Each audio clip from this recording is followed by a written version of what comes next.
እንደዚህ ሊነሳ አይችልም። ልቁረጠው? ምንድን ነው የምትቆርጪው? አሁን ደግሞ ባነሳው አለው ያምሻል። አይ አንሹ ጨርሰሻል ወይ? ምን አልሽ? ጨረስን። አያምርም? በጣም ነው የሚያምረው። ወድጄዋለሁ። በቃ አሁን ነቃቂያቸውና ነቅለሽ ፓክ ዳርጊው፣ አሽጊልኝ። ማታ ፕሮግራም ስላለኝ ለጥፋለሁ። ሳይዙን ለማወቅ ነው እዚህ የለጠፍሽልኝ እንጂ። ወይ ምን እናቴ እኮ ሙሌት ነው፣ ልጥፍ አይደለም። ማን ሙሌት አርጊው ያለሽ?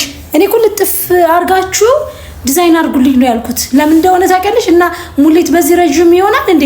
ለምን እኔ አይደለም እኮ ቅድም እኮ አማርጭሽ ነበረ። ሙሌት ነው ልጥፍ ስልሽ ስልክ ይዤ ነበር፣ አልሰማሁሽም።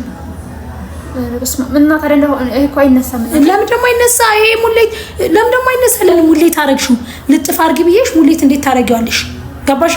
አይሆንም አይልኝ እኮ ነው ያልሽኝ። እሺ ሙዩ ነው እኮ ያልሽኝ። ስልክ ይዤ ስለነበር ልብ አላልኩት። ሙሌት ለሙሌቱማ እንዴት አጠር ያለ ሙሌት ተሰራ ነበር እና ጭራሽ እንደዚህ ብዬ አልሄድም። አሁን ደግሞ ባነሳው ፌን አለው ያምሻል። አይ አንሹ ይጎዳሻል። በእውነት አንሹ እንደዚህ ሊነሳ አይችልም። ልቁረጠው? ምንድን ነው የምትቆርጪው? ይኸውልሽ እንደዚህ ሁላ ሰዓት ቁጭ ብዬ ምንድን ነው የምትቆርጪው? ምንድን ነው የምትቆርጪው? እናቴ ገባኝ እኮ ግን ይሄ ተነስቶ የሚለጠፍ አይደለም ሙሌት ስለሆነ። ንቀዩ፣ በሱ አድርገሽ ንቀዩና አንቺ ያማል እኮ ምን ሆነሽ ነው? ተረጋጊ እንጂ ቀስ ብለሽ ንቀዩ። እዚህ ቤት ሰው የለም ወይ?